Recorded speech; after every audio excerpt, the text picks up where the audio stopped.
यार सोचो, तुम एक एग्ज़ाम के लिए 2 साल पढ़ते हो, लैक्स ऑफ स्टूडेंट्स मेहनत करते हैं और एग्ज़ाम के बाद पता चलता है कि पेपर लीक हो गया। कैसे लगेगा? इस फ्रस्ट्रेशन ने 2026 में पूरे देश में एक बड़ी डिबेट शुरू कर दी। एक तरफ स्टूडेंट का सीजीपी प्रोटेस्ट, दूसरी तरफ सोनम वांगचुक जी का हंगर स्ट्राइक। लेकिन सबसे बड़ा सवाल, क्या इस प्रोटेस्ट के बाद एजुकेशन सिस्टम में कुछ बदल आएगा? तो नमस्ते दोस्तों, आज हम जानेंगे सीजीपी का प्रोटेस्ट और सोनम वांगचुक जी के हंगर स्ट्राइक के बाद हमें क्या मिला। इन सब के बाद एजुकेशन सिस्टम को लेकर क्या चेंजेस डिस्कस हुए, क्या रिफॉर्म्स प्रपोज हुए और क्या अभी भी कुछ बाकी है। प्रॉब्लम देखो, इशू सिर्फ नीट का नहीं है, इशू था ट्रस्ट का। पेपर लीक हो गया तो हमारी सालों की मेहनत का क्या? इसी वजह से सीजीपी और स्टूडेंट्स ग्रुप में डिमांड की पेपर लीक्स पर strict action, exam process transparent हो और जो गलती करे उसकी पनिशमेंट उन्हें मिले। इसी टाइम सोनम वांगचुक भी एजुकेशन अकाउंटेबिलिटी और यूथ के फ्यूचर के लेकर हंगर स्ट्राइक पर थे। एजुकेशन सिस्टम स्टूडेंट्स के लिए होना चाहिए, सिस्टम की मिस्टेक का पनिशमेंट स्टूडेंट्स को नहीं मिलना चाहिए। अब सबसे इम्पॉर्टेंट क्वेश्चन, आखिरी स्टूडेंट्स को क्या मिला? सबसे पहले, पेपर लीक और एग्जाम सिक्योरिटी नेशनल इशू बन गया था, लेकिन ये सिर्फ एक न्यूज़ होती थी। अब पार्लियामेंट से लेकर सोशल मीडिया तक हर जगह एग्जाम रिफॉर्म्स की बात होने लगी है। गवर्नमेंट एजेंसीज पर अकाउंटेबिलिटी का प्रेशर बढ़ा, एग्जाम सेंटर्स की मॉनिटरिंग और सिक्योरिटी को इम्प्रूव करने का फोकस बढ़ा, टेक्नोलॉजी, ऑडिट, स्ट्रॉन्गर सर्वाइलेंस और इन्वेस्टिगेशन को लेकर डिस्कशन तेज हुए और सबसे इम्पॉर्टेंट, लोगों ने सिर्फ प्रॉब्लम्स नहीं, सोल्यूशन की भी बात करनी शुरू की। तो अब आपने सीबीटी नाम बहुत सुना होगा, लेकिन सीबीटी क्या होता है?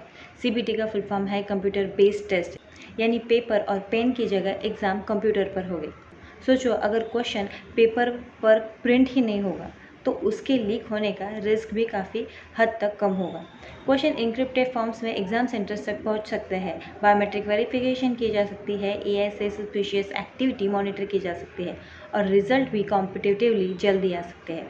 लेकिन एक चैलेंज भी है, इंडिया के हर डिस्ट्रिक्ट पर और विलेजेस में अच्छा इंटरनेट और कंप्यूटर इंफ्रास्ट्रक्चर होना ज़रूरी है, तभी सीबीटी सबके लिए इक्वली फेयर बनेगा। अब मान लो पेपर लीक्स हो भी गया, तो अगला सवाल है एक्शन कब होगा? अगर केस 5 या 10 साल चले तो स्टूडेंट्स का करियर तो उस साल खराब ही हो जाएगा। इसीलिए एक और डिमांड बहुत स्ट्रॉन्ग बनी, fast track courts. Simple language में ये एक स्पेशल कोर्ट्स होते हैं जो इम्पॉर्टेंट केसेस को नॉर्मल कोर्ट से ज़्यादा प्रायोरिटी देकर जल्दी डिसाइड करते हैं। पेपर लीक के माफिया को तभी डर लगेगा जब इन्वेस्टिगेशन भी फास्ट हो जाएगी और पनिशमेंट भी फास्ट मिलेगी। अगर गिल्टी लोगों को जल्दी सज़ा मिलेगी तो फ्यूचर में पेपर लीक्स करने से पहले लोग 100 बार सोचेंगे। और क्या डिमांड थी?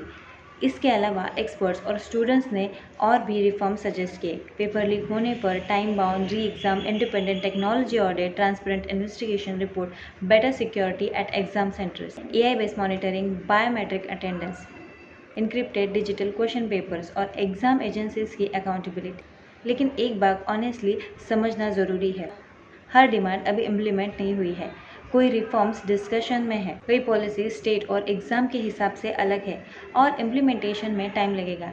इसलिए यह कहना गलत होगा कि सारी प्रॉब्लम सॉल्व हो गई है, लेकिन इतना ज़रूरी हुआ है कि एजुकेशन रिफॉर्म्स अब नेशनल डिस्कशन का पार्ट बन चुके हैं। एक प्रोटेस्ट, एक हंगर स्ट्राइक और क्रॉस स्टूडेंट्स की आवाज़ इन सभी को एक मैसेज दिया, एजुकेशन सिर्फ एग्ज़ाम पास करने का नाम नहीं है।